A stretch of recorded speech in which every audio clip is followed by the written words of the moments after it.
नमस्कार, स्वागत है आप सभी का एक बार फिर से YouTube channel knowledge TV. Haryana से अभी बड़ी खबर सामने आ रही है। दोपहर 3 बजे 7 बड़ी खबरें, घोषणा, ऐलान। क्या है पूरी जानकारी, आइए देखते हैं। हरियाणा की सबसे तेज़, सबसे सटीक जानकारी के लिए यूट्यूब चैनल नॉलेज टीवी को सब्सक्राइब जरूर कर लें। यहाँ पर आपको सभी योजना, आदेश, घोषणा सभी की जानकारी मिलती रहेगी हरियाणा से संबंधित। तो आइए देखते हैं 3 बजे तक की 7 बड़ी खबरें, घोषणा, ऐलान। तो पहली बड़ी खबर सामने आ रही है। अभी कुछ देर पहले हरियाणा में विधानसभा की डेट तय हो गई है। विधानसभा का सत्र 3 दिन का रहेगा। आज चंडीगढ़ में हुई बिजनेस एडवाइजरी कमेटी की बैठक में यह फैसला लिया गया है। मीटिंग के बाद मुख्यमंत्री नायब सिंह सैनी का बयान सामने आया है। उन्होंने बताया कि विधानसभा का यह सत्र 13, 14 और 18 नवंबर का रहने वाला है। तो ये बड़ी अपडेट अभी। आइए दूसरी बड़ी घोषणा देखते हैं। जिला खाद्य एवं पूर्ति नियंत्रक अंबाला ने बताया कि अक्टूबर 2024 के बकाया स्टेट शेयर बाजरा के वितरण की अवधि 12 नवंबर 2024 तक बढ़ा दी गई है। इस प्रकार जो लाभार्थी अक्टूबर महीने का बाजरा प्राप्त करने से वंचित रह गए थे, तो वह 12 नवंबर 2024 तक पोस्ट मशीन में अंगूठा लगाकर अक्टूबर महीने का बाजरा प्राप्त कर सकता है। 12 नवंबर 2024 के बाद अक्टूबर महीने का बाजरा वितरित नहीं किया जाएगा। तो डिप्रो अंबाला की ट्वीट। तो ये बड़ी खबर आप सभी के लिए। आइए अगली बड़ी घोषणा देखते हैं। फतेहाबाद जिले से डीएफसी ने बताया कि सरकारी हिदायतों अनुसार धान की सरकारी खरीद 15 नवंबर को बंद हो रही है। इसलिए जिन किसानों ने धान पीआर ग्रेड ए नहीं बेची है, तो वे 15 नवंबर तक अपनी नज़दीकी लगती अनाज मंडी में अपना धान सरकार द्वारा निर्धारित समर्थन मूल्य पर बेच सकता है। तो ये बड़ी खबर। जिन किसानों ने धान नहीं बेची है, वे 15 नवंबर तक अपने नज़दीकी लगते अनाज मंडी में धान बेच सकते हैं, पीआर ग्रेड ए। आइए अगली बड़ी घोषणा देखते हैं। हरियाणा में रैपिड मेट्रो चीते की रफ्तार से दौड़ेगी। इसकी स्पीड करीब 160 किलोमीटर प्रति घंटे की होगी। दिल्ली से करनाल के बीच 135 किलोमीटर की दूरी ट्रेन 45 मिनट में ही तय कर लेगी। तो दावा किया गया है कि भविष्य में जो मेट्रो प्रोजेक्ट बनेगा उसमें रैपिड मेट्रो चीते की रफ्तार से दौड़ेगी। इसकी स्पीड करीब 160 किलोमीटर प्रति घंटा होगी।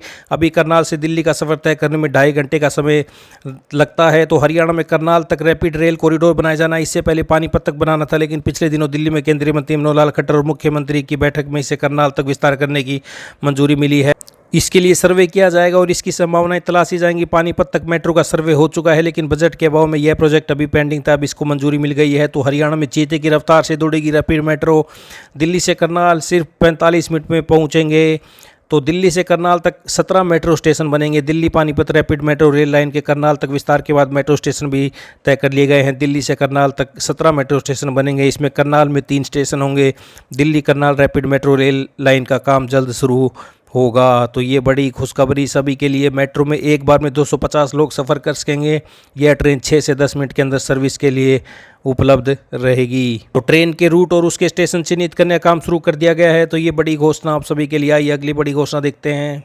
पश्चिमी विक्षोभ के एक्टिव होने से हरियाणा में मौसम बदलने लगा है। सूबे के अधिकांश जिलों में बादल छाए हुए हैं। सुबह से धुंध जैसे हालात बने हुए हैं। मौसम विशेषज्ञों का कहना है कि अच्छी बात यह है कि आज से सूबे में 2 दिन तक बादल छाएंगे। इसके बाद 15 और 16 नवंबर को बारिश के आसार बन रहे हैं। सूबे के अंबाला, पंचकुला और चंडीगढ़ में बूंदाबांदी की संभावना बन रही है। तो हरियाणा में बदला मौसम, बादल छाए, गर्मी के बाद गिरने लगा पारा। 15 से बारिश के आसार। सोनीपत की हवा सबसे खराब, सिरसा सबसे गर्म। तो ये बड़ी अपडेट मौसम से। आइए अगली बड़ी घोषणा देखते हैं। देश में अब ग्रेजुएट डिग्रीधारी भी सीधे उच्च शिक्षण संस्थानों में बतौर फैकल्टी नियुक्त हो सकेंगे। बस शर्त यह है कि इनमें उद्यमिता, स्टार्टअप जैसे नए क्षेत्रों और उद्योग भागीदारी को लेकर जुनून हो। यदि ग्रेजुएशन, पीजी और पीएचडी के विषय अलग अलग हैं, तो उन्हें भी शिक्षक के रूप में भर्ती किया जा सकेगा। यूजीसी विश्वविद्यालय और कॉलेजों में शिक्षक व अन्य एकेडमिक स्टाफ की नियुक्ति की न्यूनतम योग्यता और मानक बरकरार रखने के 2018 के नियम में बदलाव करने की तैयारी कर रहा है।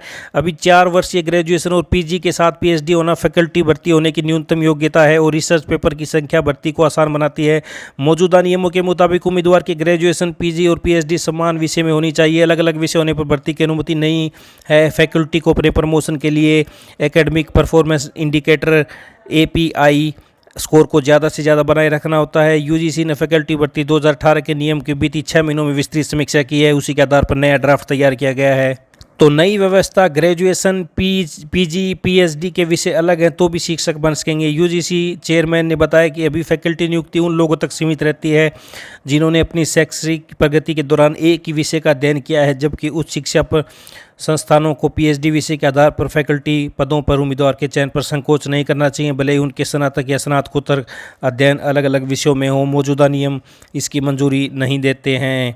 अभी स्टार्टअप और उद्यमिता जैसे क्षेत्रों में श्रेष्ठता दर्शाने वाले को तुलनात्मक रूप से कमतर माना जाता है। तो ये आप देख सकते हैं, बड़ी तैयारी, यूजीसी जल्द लाएगी फैकल्टी भर्ती नियमन का ड्राफ्ट। विवि कॉलेजों में शिक्षकों की भर्ती के नियम बदलेंगे तो शिक्षक पात्रता के लिए स्टार्टअप आइडिया, पेटेंट, उद्यमिता जैसे नए मानकों को भी जोड़ा जाएगा। तो ये बड़ा बदलाव। आइए अगली बड़ी घोषणा देखते हैं। नेशनल टेस्टिंग एजेंसी एनटीए में सुधार को लेकर इसरो के पूर्व प्रमुख की अगुवाई में गठित उच्च स्तरीय कमेटी की सिफारिशों को स्वीकार किया गया है। तो आने वाली परीक्षाओं में काफ़ी बड़े बदलाव देखने को मिलेंगे, जिसमें सबसे अहम मेडिकल में प्रवेश की नीट यूजी परीक्षा में छात्रों को मिलने वाले अनगिनत मौके अब खत्म हो सकते हैं। इंजीनियरिंग पाठ्यक्रमों में प्रवेश की परीक्षा जेईई मेन की तर्ज पर इस परीक्षा के लिए भी उन्हें अब अधिकतम 4 मौके दिए जा सकते हैं। तो माना जा रहा है कि इससे नए नीट यूजी से छात्रों की काफ़ी भीड़ कम हो जाएगी। अभी इस परीक्षा में इस तरह की कई रोक नहीं होने के चलते छात्र औसतन 7 से 8 बार इसमें शामिल होते हैं। अभी यह परीक्षा वर्ष में सिर्फ एक बार ही होती है, जबकि जेईई मेन वर्ष में 2 बार होती है। छात्रों को इस परीक्षा में बैठने के 3 वर्ष में 6 मौके मिलते हैं। 2024 में नीट यूजी में करीब 24 लाख छात्रों ने हिस्सा लिया था। एनटीए में सुधार को लेकर गठित उच्च स्तरीय समिति अपनी सिफारिशें पिछले सप्ताह ही सौंप चुकी हैं। हालांकि अब इन सिफारिशों को एनटीए ने सार्वजनिक नहीं किया है। सूत्रों के मुताबिक कमेटी ने जो अहम सिफारिशें की हैं उनमें परीक्षाओं से आउटसोर्सिंग को पूरी तरह से खत्म करना भी शामिल है। इसके साथ ही देश भर में परीक्षाओं को कराने के लिए केंद्रीय विद्यालय, नवोदय विद्यालयों को स्थायी परीक्षा केंद्र के रूप में विकसित करने की भी सिफारिश की है। वैसे भी मौजूदा समय में प्रत्येक जिले में एक नवोदय विद्यालय है, वहीं कई जिलों में नवोदय विद्यालय और केंद्रीय विद्यालय दोनों हैं। तो ये देख सकते हैं, बड़ा बदलाव हो सकता है। परीक्षाओं को हाइब्रिड मोड में कराने की भी सिफारिश की गई है। सूत्रों के मुताबिक कमेटी ने जो एक और अहम सिफारिश की है वह है सभी परीक्षाओं को हाइब्रिड मोड में कराने को लेकर, जिसमें परीक्षा ऑनलाइन और ऑफलाइन दोनों मोड में होगी। यानी पेपर ऑनलाइन मिलेगा, सवालों के उत्तर ओएमआर शीट पर पेन से भरने होंगे। इसके पीछे कमेटी का तर्क है कि इससे प्रश्न पत्र के रास्ते या सेंटर से लीक होने की संभावना खत्म हो जाएगी। इसके साथ ही कमेटी ने ज़्यादा बड़ी परीक्षाओं को जेईई मेन की तर्ज पर कई शिफ्टों में कराने की सिफारिश भी की है।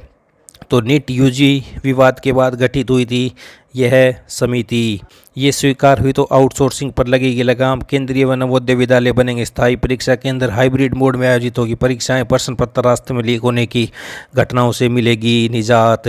तो ये बड़ा बदलाव देखने को मिल सकता है जल्दी ही। युवाओं के लिए बड़ी खबर, नीट यूजी में ख़त्म हो सकते हैं अनगिनत मौके, 4 बार ही दी जा सकेगी परीक्षा।